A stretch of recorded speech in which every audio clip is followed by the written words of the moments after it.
And welcome to my YouTube channel. तो आज की इस वीडियो में हम बात करेंगे जो हमारा थर्ड पेपर है सोशियोलॉजी ऑफ इंडिया, उसका जो यूनिट 1 है। उस यूनिट 1 में एक टॉपिक है कॉलोनियल पीरियड एंड डेवलपमेंट, ऐसा एक टॉपिक है। जैसे यूनिट तो है, उसमें 3 टॉपिक्स हमें पढ़ना है। पहला इंडियन एक्सपीरियंस ऑफ डेवलपमेंट, दूसरा है कॉलोनियल पीरियड एंड डेवलपमेंट, और तीसरा पढ़ना है sociological a partial of 5 year plans. तो 5 ईयर प्लान्स पे मैं वीडियो दूसरा दूंगी आप लोग को। अभी आज की इस वीडियो में हम सिर्फ कॉलोनियल पीरियड के विषय में बात करेंगे। तो इस वीडियो में हम कॉलोनियलिज्म और इम्पेरियलिज्म, इन दोनों टर्म्स का जो मीनिंग है उनको समझने की कोशिश करेंगे। सो वीडियो स्टार्ट करते हैं हम। यहाँ पे हम इस वीडियो में टोटल ये देखेंगे कि ये जो कॉलोनियलिज्म है, ये सॉरी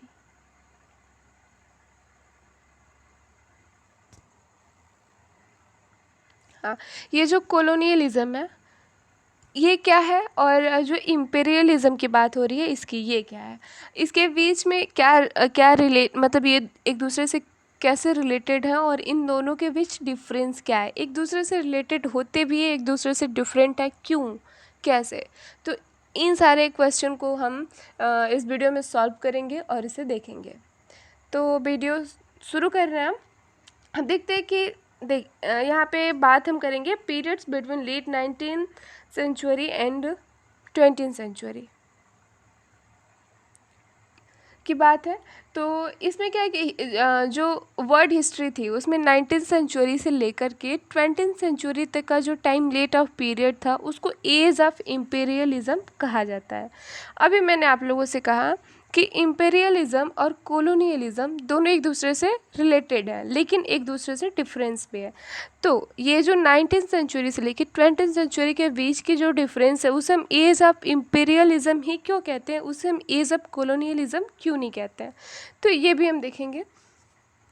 तो यहाँ पर आप ये क्वेश्चन पूछ सकते हैं मुझसे कि ये जो टाइम पीरियड्स है इसमें इसे हम केवल इम्पेरियलिज्म ही क्यों कहते हैं, तो हम इसे एज ऑफ कॉलोनियलिज्म क्यों नहीं कहते हैं। तो देखिए सिंपल सी बात है कि इसके डिफरेंस को जब हम समझेंगे कि इम्पेरियलिज्म और कॉलोनियलिज्म के बीच का डिफरेंस क्या है, तो हमें क्लियर हो जाएगा कि हम उसे एज ऑफ इम्पेरियलिज्म ही क्यों कहते हैं। तो सबसे मतलब क्या बोलते हैं माइनरी एक क्वेश्चन मैं बता सकती हूँ आप लोगों को।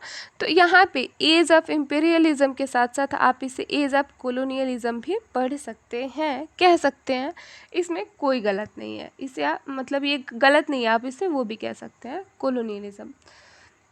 देखते हैं कि जो टाइम पीरियड का 19th सेंचुरी से लेकर 20th सेंचुरी का सबसे बेस्ट डिस्क्रिमिनेशन है वो जो होगा वो होगा अगर हम इसे इम्पीरियलिज्म कहेंगे। वो क्यों कि मतलब उसे ही बेस्ट डिस्क्रिप्शन क्यों कहेंगे हम, क्यों कॉलोनियलिज्म को नहीं कहेंगे। तो इस टाइम पीरियड्स को अगर हम इम्पीरियलिज्म कहना है तो ये हमारे लिए ज़्यादा एक्यूरेट होगा, इस पीरियड का ज़्यादा बेटर डिस्क्रिप्शन होगा इम्पीरियलिज्म। यहाँ के डिफरेंस को हम एज ऑफ इम्पीरियलिज्म अगर कहते हैं तो वो ज़्यादा एक्यूरेट होगा, और इसे हम एक बेटर डिस्क्रिप्शंस के तौर पे देख सकते हैं। अब हम जानेंगे कि जो इम्पेरियलिज्म है और कॉलोनियलिज्म है इन दोनों के बीच का मीनिंग डिफरेंस क्या है, इन दोनों के बीच का मीनिंग डिफरेंस क्या है। तो सबसे पहले हम यहाँ पे इम्पेरियलिज्म और कॉलोनियलिज्म 2 कॉलम बनाते हैं, और ऐसा छोटा छोटा इसमें हम आप लोग को समझाने की कोशिश करते हैं कि क्या है। तो कॉलोनी ओके, फिर मैं एक बात यहाँ क्लियर कर दे रही हूँ कि इन दोनों के बीच के जो मीनिंग है वो सिमिलर नहीं है। ये दोनों टर्म्स एक दूसरे से बहुत अधिक रिलेटेड हैं, लेकिन इनके मीनिंग सिमिलर नहीं है। ओके, सब एक दूसरे से संबंधित तो है, लेकिन इनके जो मीनिंग्स हैं उसमें काफ़ी डिफरेंस है, और वो डिफरेंस क्या है वो दिखते हैं।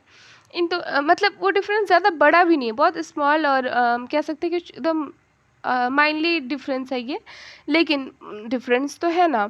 और इन दोनों के डिफरेंस को समझने के लिए सबसे इम्पॉर्टेंट बात यह है कि ओके, मैं अभी आप लोग को आगे समझाती हूँ। तो इन दोनों के डिफरेंस को समझना आपके लिए इम्पॉर्टेंट है। आइए, तो सबसे पहले हम यहाँ पे बात करेंगे इन दोनों टर्म के लैटिन रूट को। लैटिन रूट्स का मतलब क्या हो गया, देखिए लैटिन रूट्स का मतलब लैटिन वर्ड कि किस देश से इसको लिया गया है, किस भाषा से इसको लिया गया है। तो बात यहाँ पे हम कॉलोनियलिज्म की कर रहे हैं। तो कॉलोनियलिज्म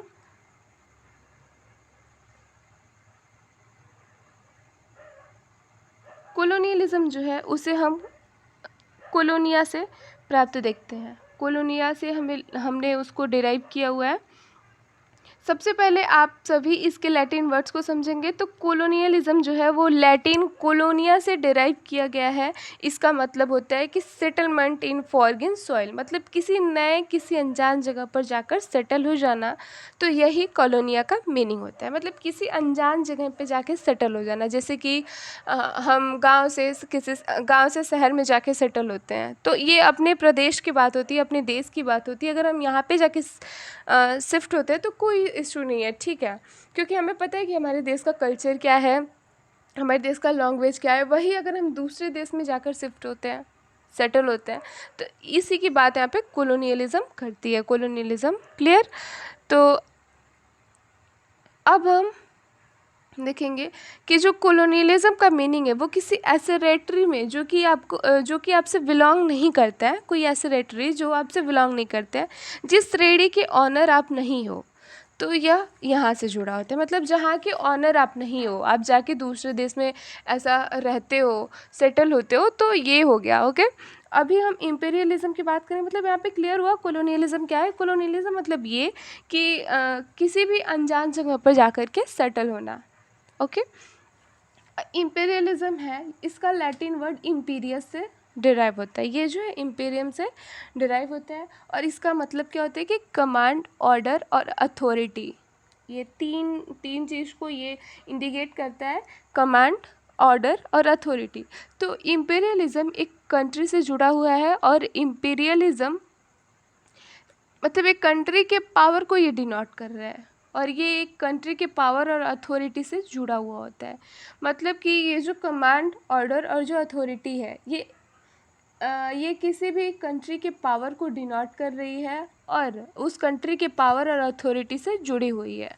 और इंपीरियलिज्म का यह टर्म इस बात को भी डिनोट करता है कि एक कंट्री की पावर और अथॉरिटी कितनी दूर तक फैली हुई है। ओके, इस significance of power authority of one country. Okay, अब यहाँ पे हम देखेंगे कि it is policy of extending the control authority of one country over foreign territory. मतलब कि यहाँ पे ये है कि एक कंट्री अपने डोमेस्टिक स्फीयर के अलावा और कितनी कंट्री के ऊपर अपने पावर को इन्फ्लुएंस कर रही है, अपने पावर को डिनोट कर रही है, इसकी बात यहाँ पे ये करता है। इस तरह से अगर हम देखें तो इंपीरियलिज्म एक पॉलिसी भी है, एक पॉलिसी की तरह भी हम इसे समझ सकते हैं। एक पॉलिसी जिसके द्वारा एक कंट्री अपने पावर, अपनी अथॉरिटी और अपने इन्फ्लुएंस को दूसरे कंट्री तक एक्सटेंड कर रही है। ओके, इंपीरियलिज्म को इस पॉलिसी इंपीरियलिज्म के अंतर्गत इस पॉलिसी को इम्प्लीमेंट करने के लिए दो तरीके एक कंट्री के पास अवेलेबल होती है। मतलब कि ये जो इंपीरियलिज्म है, इसमें दो तरह के दो तरह के तरीके होते हैं, दो तरीके होते हैं जो एक कंट्री के पास अवेलेबल होती है। मतलब एक कंट्री के पास दो तरीके के प्रकार जो हैं वो अवेलेबल होते हैं, क्या करने के लिए, अपने पॉलिसी को इम्प्लीमेंट करने के लिए। ओके, अगर एक कंट्री के पास इस तरह का इंपीरियलिज्म इन्फ्लुएंस है, तो वह अपने पावर, अथॉरिटी और अपने डोमेस्टिक स्फीयर से बाहर अपने अथॉरिटी को एक्सटेंड कर सकती है। ओके, तो इस तरह के जो ऑब्जेक्ट को अटेंड करने के लिए दो तरह के मेथड्स होते हैं। पहला यहाँ पे लिखा हुआ है, मैंने लिखा है, पहला होता है डायरेक्ट मेथड और दूसरा होता है इनडायरेक्ट मेथड। अब समझेंगे कि इनडायरेक्ट मेथड क्या होता है और डायरेक्ट मेथड क्या है। यहाँ पे मैंने आप लोगों को बताया कि इंपीरियलिज्म क्या है और कोलोनियलिज्म क्या है। मीनिंग तो समझ में आ गया ना, कोलोनियलिज्म का मतलब क्या है और इंपीरियलिज्म का मतलब क्या है। सिंपल अगर हम बता दें, एकदम एक लाइन की बात अगर हम कर लें, तो कोलोनियलिज्म का मतलब ये हुआ कि किसी अनजान जगह पे जा कर के सेटल हो जाना। मतलब किसी अनजान जगह पे जहाँ के लोकल पॉपुलेशन से आप जुड़े हुए नहीं हैं, जहाँ के आप लैंग्वेज नहीं जानते हैं क्लियर, जहाँ पे आप कभी रहे नहीं हैं, वहाँ पे जाके आप सेटल हो जाते हैं। तो ये आपका कोलोनियलिज्म हो गया। और इंपीरियलिज्म क्या हुआ कि यहाँ पर हम ये देखते हैं कि मतलब कोई कमांड को पूरा करने के लिए हम वहाँ जाते हैं, या फिर किसी ऑर्डर को लेके हम वहाँ जाते हैं, या फिर हम अपनी अथॉरिटी को वहाँ, मतलब हमारी जो सत्ता है उसको हम एक्सप्रेस करने के लिए वहाँ जाते हैं, तो ये चीज़ हो गया कि मतलब किसी वर्क हेतु हम वहाँ पे जाते हैं इम्पीरियलिज्म के थ्रू, और कॉलोनियलिज्म के थ्रू हम जाते हैं अपने मतलब खुद को सेटल करने के लिए, खुद के हैप्पीनेस के लिए। ओके, जबकि इम्पीरियलिज्म में हम पावर, कंट्री, अथॉरिटी, कमांड्स, ये सारी चीज़ों को ध्यान में रखते हुए जाते हैं। ओके, आई होप कि आप लोग को समझ में आ रहा होगा। अभी हम इनडायरेक्ट मेथड्स की बात करेंगे। इनडायरेक्ट मेथड क्या है? तो एक कंट्री दूसरी कंट्री के बिना उस कंट्री के टेरिटरी में डाले बिना, मतलब कि उसको बिना इन्फॉर्म किए उस कंट्री को इन्फ्लुएंस करना, ये इनडायरेक्ट हो गया। मतलब कि उसको इन्फॉर्मेशन नहीं देना है, डायरेक्टली हम जाके उसको इन्फ्लुएंस करते हैं, अपनी अथॉरिटी को वहाँ पे जाके इन्फ्लुएंस करते हैं, या फिर अपने ऑर्डर को जाके वहाँ इन्फ्लुएंस करते हैं, ये चीज़ हो गया। तो ऐसा इनडायरेक्ट मेथड में होता है।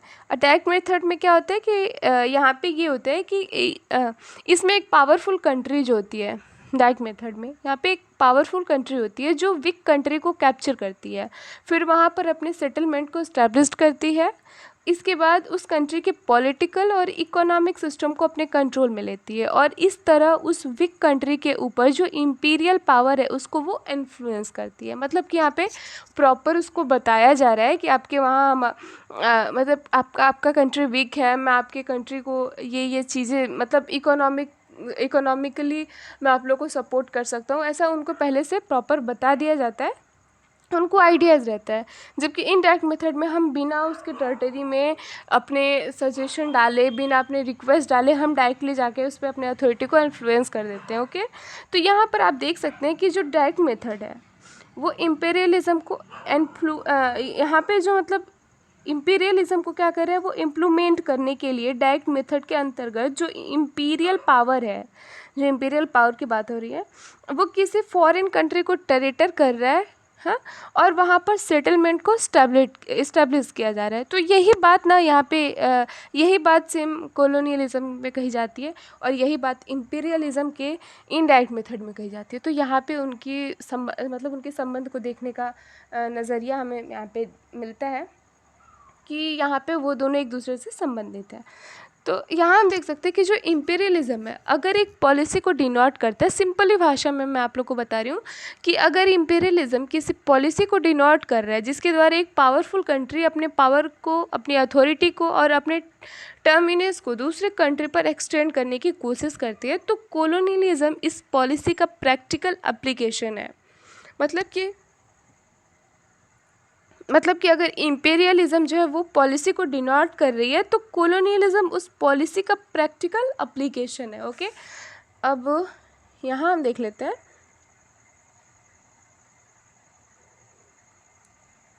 It is a system of subjections and dominations of one country by another through conquest and settlement। Okay, तो यहाँ पे क्या होता है कि जो ये है, जो आपका कॉलोनियलिज्म है, इसमें कॉलोनियलिज्म इम्पेरियलिज्म का ही एक प्रैक्टिकल एप्लीकेशन है।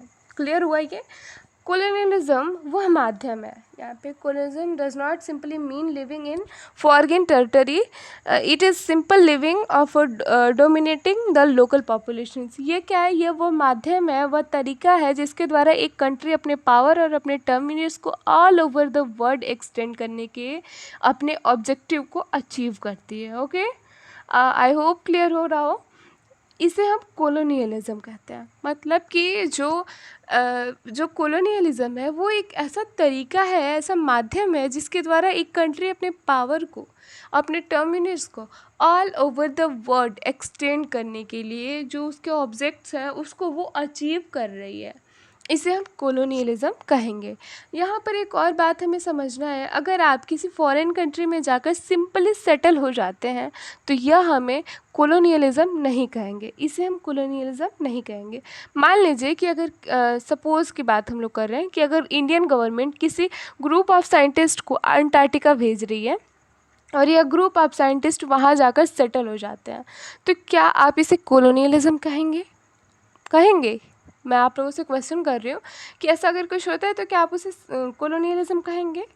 नहीं, ऐसा हम नहीं कह सकते। क्यों नहीं कह सकते? क्योंकि किसी भी फॉरेन कंट्री में सेटलमेंट होने से पहले कॉलोनियलिज्म सेटलमेंट होने से पहले हमें क्या है, इसको कमांड या फिर ऑर्डर या अपनी अथॉरिटीज़ को वहाँ पे दिखाना पड़ेगा, वहाँ शो करना पड़ेगा। क्योंकि कॉलोनियलिज्म क्या कहता है, कॉलोनियलिज्म उसे हम तब कहेंगे जब उस फॉरेन टेरिटरी में सेटलमेंट के साथ साथ उस टेरिटरी में रह रहे लोकल पॉपुलेशंस के ऊपर भी हम एक डोमिनेंस को इस्टेब्लिश कर पाएँ।